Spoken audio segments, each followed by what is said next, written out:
Bonjour chers frères et sœurs, soyez le bienvenu à la prière du matin. C'est avec une grande joie que nous commençons notre journée et nous supplions la miséricorde et la force de Dieu sur nous. Au nom du Père, du Fils et du Saint-Esprit, Amen. Je vous salue Marie, pleine de grâce. Le Seigneur est avec vous. Vous êtes bénie entre toutes les femmes, et Jésus, le fruit de vos entrailles, est béni. Sainte Marie, Mère de Dieu, priez pour nous pauvres pécheurs, maintenant et à l'heure de notre mort. Amen. Notre-Dame d'Apparecida, priez pour nous. Nous allons prendre l'évangile de Jean, chapitre 8, versets 51 au 59. En ce temps-là, Jésus disait aux Juifs, « Amen, Amen, je vous le dis, si quelqu'un garde ma parole, jamais il ne verra la mort. » Les Juifs lui dirent, « Maintenant nous savons bien que tu as un démon. Abraham est mort, les prophètes aussi, et toi tu dis, si quelqu'un garde ma parole, il ne connaîtra jamais la mort. Es-tu donc plus grand que notre père Abraham? Il est mort, et les prophètes aussi sont morts. Pour qui te prends-tu? Jésus répondit, si je me glorifie moi-même, ma gloire n'est rien, c'est mon Père qui me glorifie. Lui, dont vous dites, il est notre Dieu. Alors, que vous ne le connaissez pas. Moi, je le connais, et si je dis que je le connais pas, je serai comme vous, un menteur. Mais je le connais, et sa parole, je la garde. Abraham, votre père, a exulté, sachant qu'il verrait mon jour. Il l'a vu, il se réjouit. Les Juifs lui dirent alors, « Toi, tu n'as pas encore 50 ans, tu as vu Abraham ?» Jésus leur répondit, « Amen, Amen, je vous le dis, avant qu'Abraham fût, moi, je suis. » Alors ils ramassèrent les pierres pour les lui jeter, mais Jésus, se cachant, sortit du temple. Acclamons la parole de Dieu. Oui, chers amis, nous n'avons plus de voile. Jésus, en fait, il révèle complètement son identité.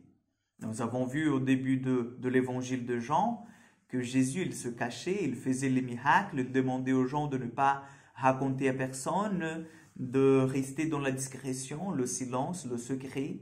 Et là, en fait, il arrive vraiment au bout de sa mission qui va culminer, qui va aboutir par le sacrifice de la croix.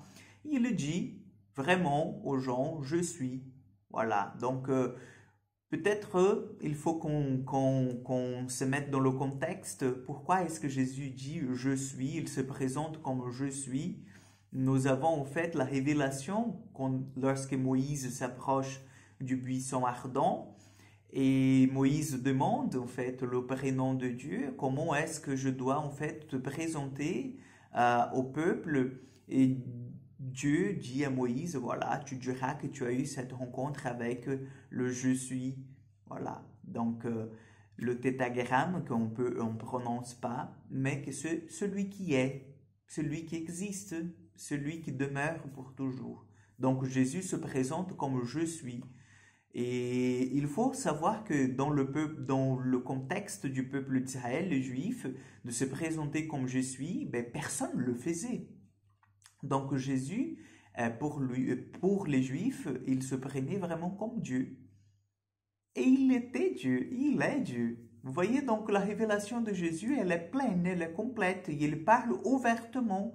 Nous ne pouvons pas l'accuser en disant « Oui, mais tu as toujours parlé dans des paraboles, donc on n'était pas sûr de comprendre.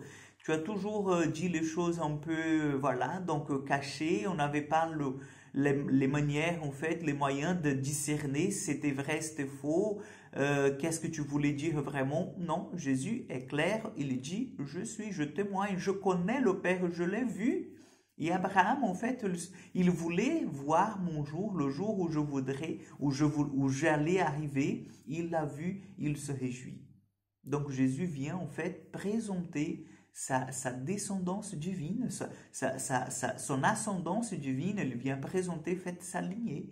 Je viens du Père, je témoigne du Père, j'accomplis la mission que le Père m'a donnée. Je suis l'envoyé du Père. Croyez en moi, croyez en ma parole.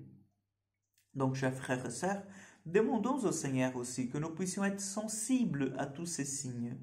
Nous avons connu Jésus, nous avons connu sa miséricorde, nous avons fait l'expérience qu'il est vivant dans notre vie. Donc, supplions-le, en fait, de nous donner la force de témoigner de lui, de vraiment, en fait, écouter et mettre en pratique sa parole. Amen. Le Seigneur soit avec vous, que Dieu Tout-Puissant vous bénisse et vous garde, le Père, le Fils et le Saint-Esprit. Amen. Bonne journée, chers amis, que Dieu vous accompagne et à demain pour encore une prière du matin.